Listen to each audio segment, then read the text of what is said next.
Good morning, good day, church day, Lord day. I am Brother Cesar Capistrano. Muli na naman pong mag-share sa inyo ng Word of God.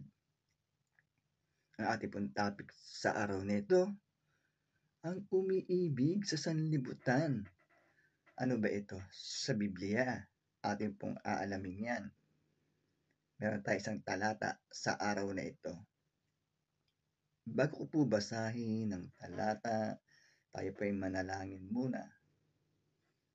Diyos amang nasa langit, makapangyarihan sa lahat, sambahin ang ngalan mo.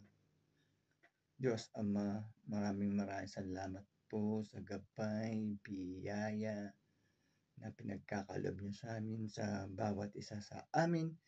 Di po kami magsasabang magpasalamat.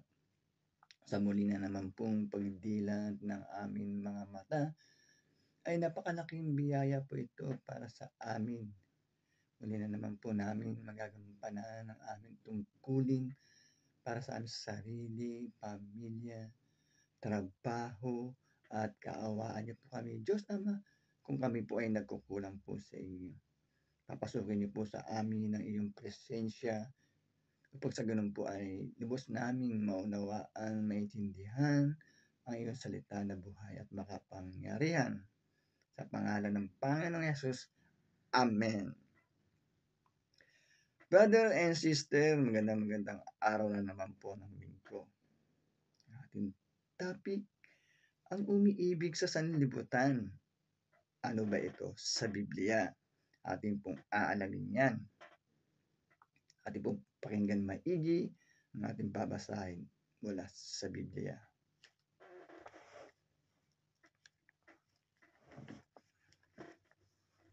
Ang talata po ay nasa unang 1, chapter 2, verse 15 to 17. Verse 15. Huwag ninyong ibigin ang sanlibutan o ang mga bagay sa sanlibutan. Ang umiibig sa sanlibutan ay hindi umiibig sa Ama. 16. Sapagkat ang lahat ng nasa sanlibutan ang nakapupukaw sa masamang pita ng laman. Ang mga nakatutokso sa paningin at ang karangyaan sa buhay ay hindi nagmumula sa Ama kundi sa sanlibutan.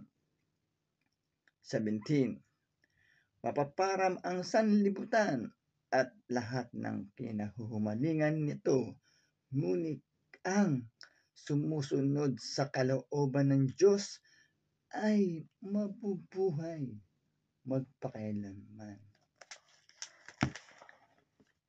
Amen, brother and sister. Napakaganda po ng ating nabasa mula sa Biblia.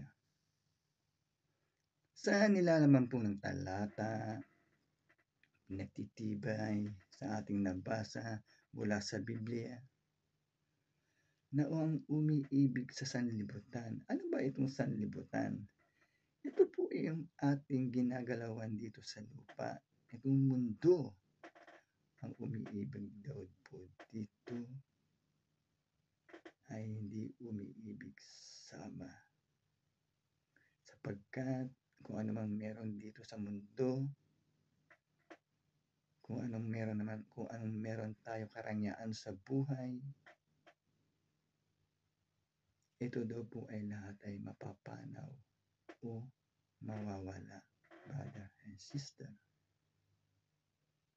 Kaya wag na wag daw po natin iibigin kung ano ang ating mga nakikita dito sa sanlibutan at kung ano man meron tayong pag-aari dito sa sanlibutan, ay wag po natin iibigin sapagkat ito po ay mapapanaw o mawawala. Ayan po ang nilalaman sa talata. Ang atin daw pong gawin ay sumunod sa kalooban ng ating Diyos Amang nasa langit, sumunod sa kautusan ng ating Diyos Amang nasa langit, sumunod sa aral ng ating Panginoon sa Kristo, upang sa ganun po ay tayo magkaroon ng buhay na walang hanggan, makasama sa kaharian ng ating Diyos Amang nasa langit. Ayan po ang pinagtitibay sa nabasa nating talata, brother and sister.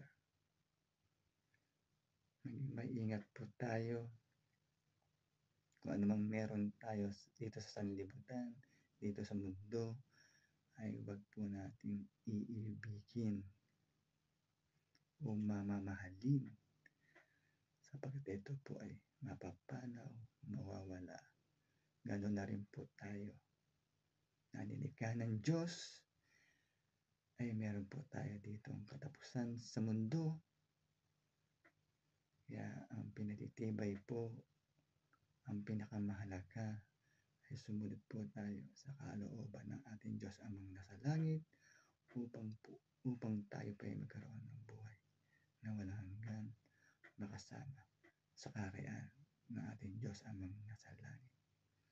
Yan po ang nilalaman ng talata, brother and sister.